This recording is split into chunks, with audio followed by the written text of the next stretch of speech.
Mohamed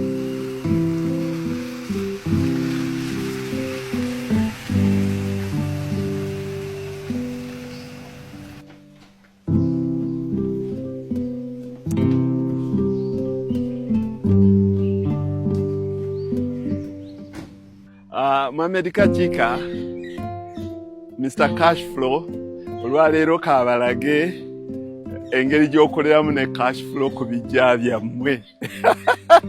Abamu mulowooza nti ebijja tugenda kuziikayo, abamu bawooza n'okoza nti oluva lwe naziika kitange nze kasookedde twamuziikayo kati emyaka giyise sigendangayo. Onoogenda gye mwatunda oba onoogenda ssere gy'akukwata n'akutuuka mu biwato. Laba ebijja ebiri productive, laba ebijja bye twategeka, n'okiwa ne endowment nti ogula ettaka nga lino lyonna n'oliwaayo ku lwa famire yo ng'ekigendererwa kyo kuyunga Luganda.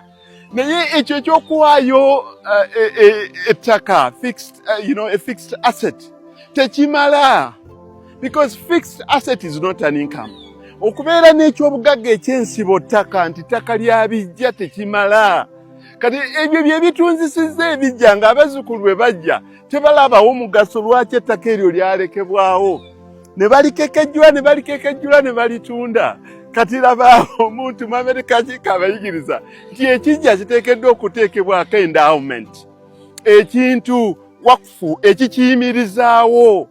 Laba bwe nabalaga emiti gino gyonna nti nasimbako emiti ate nga minnansi gino misizi na mivule gye gyetooloddewo. Juzi nabalaga wano ng'omuti ogumu embuyaga yagumenya ne tugusalamu embaawo 79 ne kusigalako n'enku obulonderera. Kati you imagine embaawo 79 ate ez'omusizi ogukuze bwe guti. Gino emiti gyonna nze nagisimba. Amaze okugula ettaka lino ne ndiwa ekijja kyewaffe okuyunga Oluganda. Naye kati ebintu ebyo bw'omala okuddira n'owa famire yo ekintu, a fixed asset, manya nti fixed asset is not an income. Ekyobugagga obw'ensibo tekizaala ssente, ate nga mu bulamu mwetaaga ssente. Kati ng'ekika kyetaaga ssente.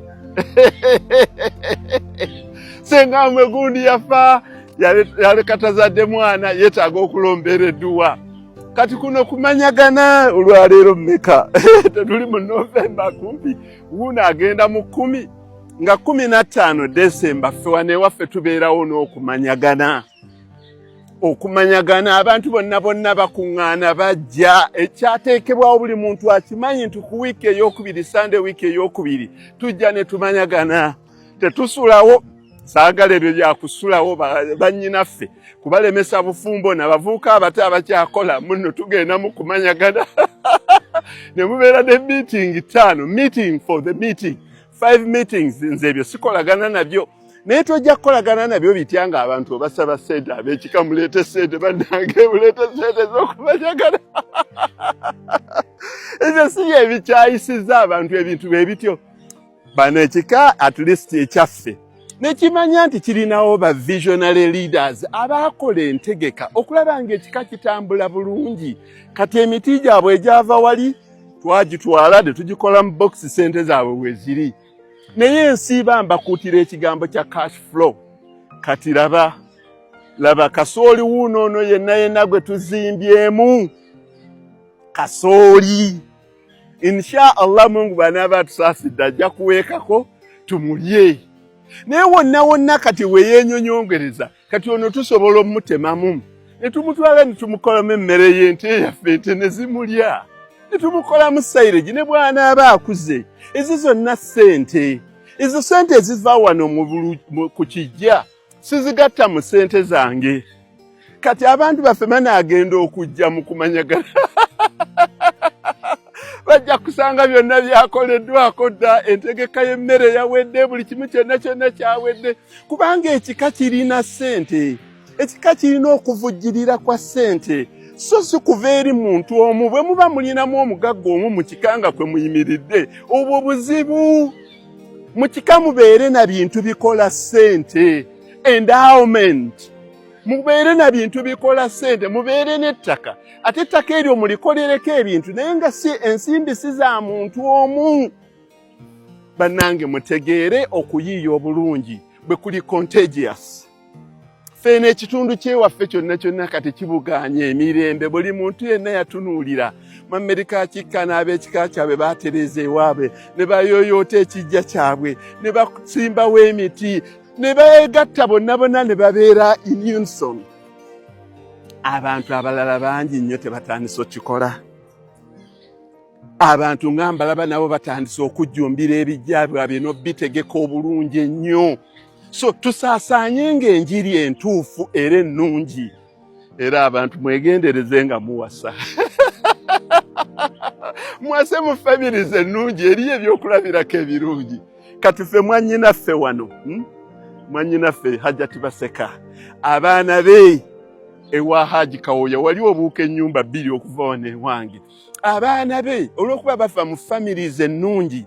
Kitaabwe Haji Kawoya yabasomesa eddiini n'abasomesa n'okukola. Bannange muve ku ky'okugamba nga abaana basome nnyo eddiini. Abaana mubayigirize eddiini n'okukola. Kubanga abaana bwe bayiga buyizi ddiini ne bafuna masters in sharia bajja kutunda ebintu by'obusiraamu. So mubayigirize ng'eddiini, so si kubasomesa busomesa ddiini nga mugattako n'okubayigiriza okukola. Kati abaana baffe mwannyinaffe Hajjati Baseka wali. Abaana baffe wa Haji Kawoya tebaatuzimbira wano omuzikiti. Guli meters 15 okuva wano wenyimiridde ku nyumba yaffe ku kijja kyaffe. Tebaatuzimbira essomero. Kubanga mukadde waabwe yabategeka bulungi. Haji Kawoya, Yusuf Kawoya yabategeka bulungi n'abasomesa eddiini ate n'abayigiriza n'okukola. Ate ne batunuulidde bakojja baabwe nga nabo beegatta n'abaana abo ne beegatta. Kati tebaatukoledde kkula wali mu katawuni kaffe Nakifuma. Tebaatuzimbize omuzikiti amakula. Omuzikiti amakula. Yes. Abaana ba Haji Kawoya tebaagala nnyo okubalagirira nnyo naye Haji Adam, Haji Isa Sekito ne munnaabwe injiniya yaabwe Hussein Kawoya tebaatuzimbidde omuzikiti. Abantu abalala bali eri mu kulwanira na kutunda mizikiti. Yes. N'abantu abalala be bayigiriza eddiini n'okukola bali mu kuzimba mizikiti ewaabwe n'okuzimba amasomero n'amalwaliro tujja gazimba. So kikina kye kikuyigiriza mu abali mu ntalo mu family zammwe muli mu kulwanira akabanja akamu kitammwe ke yaleka ne mweyuzaayuza ne muleeta buno ne muleeta obukuku buli ne muleeta lino eddogo ne muleeta naye mu family temweyuzaayuza. Family zonna zikuŋŋaane. Laba kati ekintu kino kifuuse contagious. Abantu batandise okuzuukuka nti family zirina okubeera awamu. Family tesaana kubeeramu muntu omu nga yagikontrolinga yagikola ate yagitegeerera. Omuntu oyo omu ayinza okubeeramu naye alina kukola vision. Vision abalala kwe batambulira. Nze Muhammad Kaakika ne bwe naaba nvuddewo nze at least omukulu longulaze nti temulinanga kusondera dduwa, temulinanga kubeerawo nga mukaluubirirwa. Ebintu mulina kukola bintu bivaamu nsimbi ne biyimirizaawo famire yammwe. Bannange muvengamu obwo obukulukulukulu obwo ddala bakadde baffe abateesobola oba bazze mu kumajagana oba bazze ku lumbe. Bannange abakadde abo bwe bajjanga nga babasaba ssente mubawenga. Abantu mu famire abateesobola mubawenga. Mbabuulidde family emu yonna eri prosperous eya Haji Kawoya. Kubanga buli omu yakwata ku munne. Bonna ne basituka. Bwe mumala okusituka, gundi andoga, gundi ankola kino bikendeera.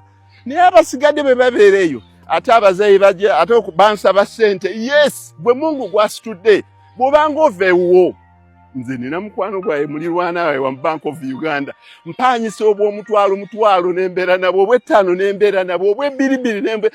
Buli muzeeyi yenna agamba talina transport nga yazze ku mukolo. Ow'ogumu nga ngumusimba, ow'ettaano nga musimba, obwana obutwebbiri nga nzibusimba. Naye mwe mwagala kugabira eri ku kibuga ku mikolo gye mugaba 5,000,000, 10,000. Nze nsooka kugabira ba mu famire yange.